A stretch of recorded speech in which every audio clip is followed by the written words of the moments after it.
Thanks for checking out this video. Don't forget, like and subscribe. A video package back home, I guess, in Detroit. Talking about his father passing away when he was young. His mom worked 2 and 3 jobs to support the family.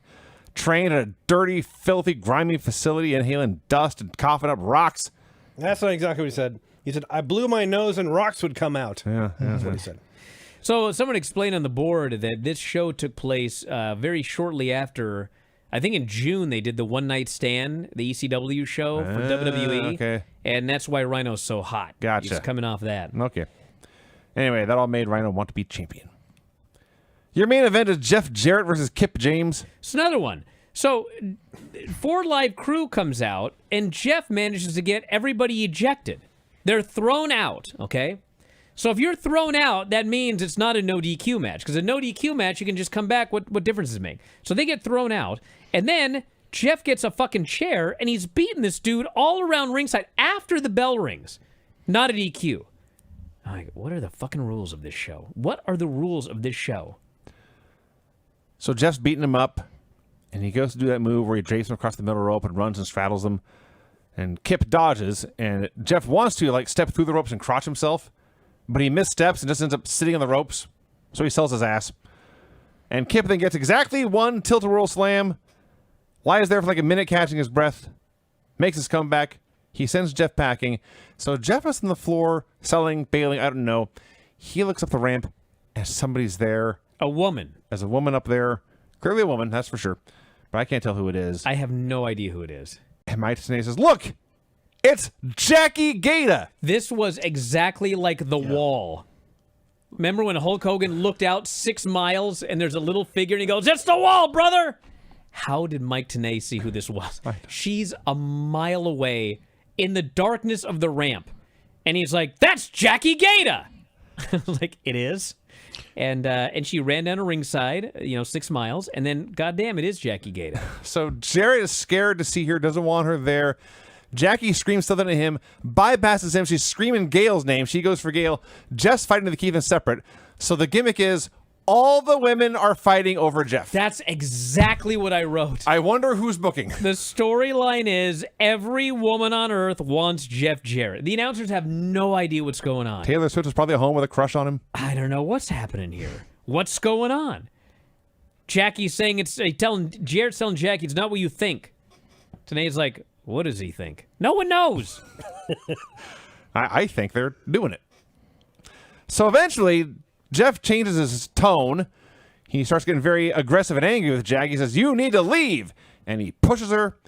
And so she slaps him down. She goes and brawls with Gail. The match is still going on, by the way. Kip James versus Jeff Jarrett is still a thing. And they get back in there, and Kip gets a fame asser for 2. And then now Scott D'Amore is out there. And he hits Kip with a hockey stick, and Jeff strokes him and wins. But all of this has to be behind the referee's back.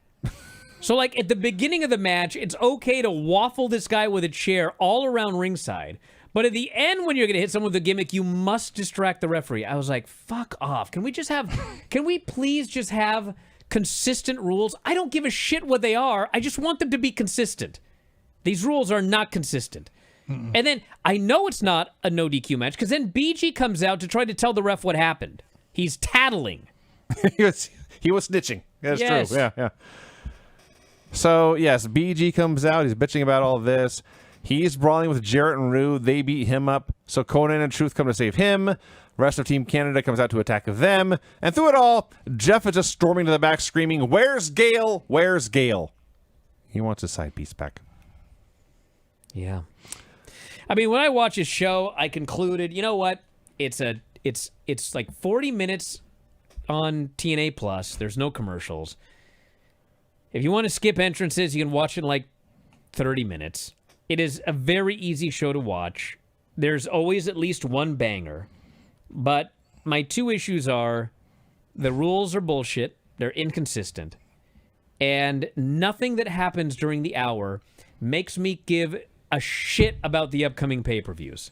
It's so fast, and there's no emotion in anything. You know what I'm saying? It's like... Well, it's all the same emotion. Well, yeah, I mean... Anger. Yes, you told me, and we saw the clips, that it was on the pay-per-view. Samoa Joe killed Chris Daniels, okay? But of those 0.6, the rating for the show, nobody's buying these fucking pay-per-views. Like, it's like 10,000 buys. So the remaining, however many people are watching the show, they don't give a shit. They saw one clip of Chris Daniels. So I thought, by the way, didn't we argue that he was a heel? I thought he was a babyface. You guys said he was a heel? I think that he and Joe were both heels, and Joe changed. So Joe killed a heel. Yes. And so we're supposed to care. Yeah. And then care to see AJ defend the honor of the heel Yes. against Joe. That is the truth, yes. Okay, none of this makes me want to see the pay-per-view. Now I understand why no one bought these pay-per-views. Nothing makes you want to see them. You think I want to see Jeff Jarrett and whatever the hell is going on in this main I have event? no idea who's. I don't know what's going on. That's a goddamn good question. Wait, What is it's the- Jeff. No, Jeff's facing. Didn't they announce it last week? I think it's Jeff and Rhino again for the third time. Yeah, Jeff and Rhino. Yeah. Gail and Jackie in a pole match. Is it really? I don't know. I made that up. I mean, I just watched the show, and you know they got another pay-per-view coming in like 2 weeks. Yeah. And, I mean, they had 2 weeks between the last pay-per-view or whatever. And there was like, we literally, to decide what to watch on the pay-per-view, we just looked at all the matches and we're like, that one should be good, that one should be good, that one should be good, that one will be crazy. Let's watch those 4. But it was nothing like, we got to watch this match. We have to see what happens. And it was none of that. And I can't see any of that in this next pay-per-view. It's just lots of moves and stuff. The next one is Turning Point, which is in about 2 weeks. Yeah. December 11th. Didn't we review matches from the last pay-per-view last week? Yes, we did. There were 2 weeks between pay-per-views, and now there's 3 weeks between pay-per-views. Good grief. But there's nothing to make you want to watch the pay-per-view. That's why these shows were doing like 12,000, 15,000 buys or whatever. It's the same concept as WCW, though. Everything on the undercard is pretty good, and then Hogan gets on the show, and it all goes south. I mean, what's really crazy also is if you think about how many people are watching AEW on television today and compare that to how many actually spend money on pay-per-views, it's like double-digit percentage of the viewers will buy a pay-per-view. It's like a low percentage, but it's double-digit. You know how many of the TNA television viewers are buying these pay-per-views in 2005? Like 1% or less. Probably significantly less. It's just a very ineffective show in making you want to buy a pay-per-view. Well, we get some bangers. Are you one of those youngsters today who listens to Spotify? I don't even know what it is. But I do know this. All of our podcasts are available at Spotify. You can head up right now and sign up. The easiest way to do so, f4wonline.com/Spotify. And for just $9.99 per month, you can listen to 84 podcasts on any given month. 84!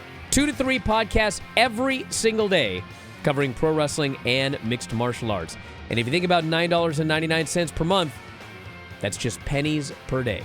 So check it out today on Spotify. That's f4wonline.com/Spotify.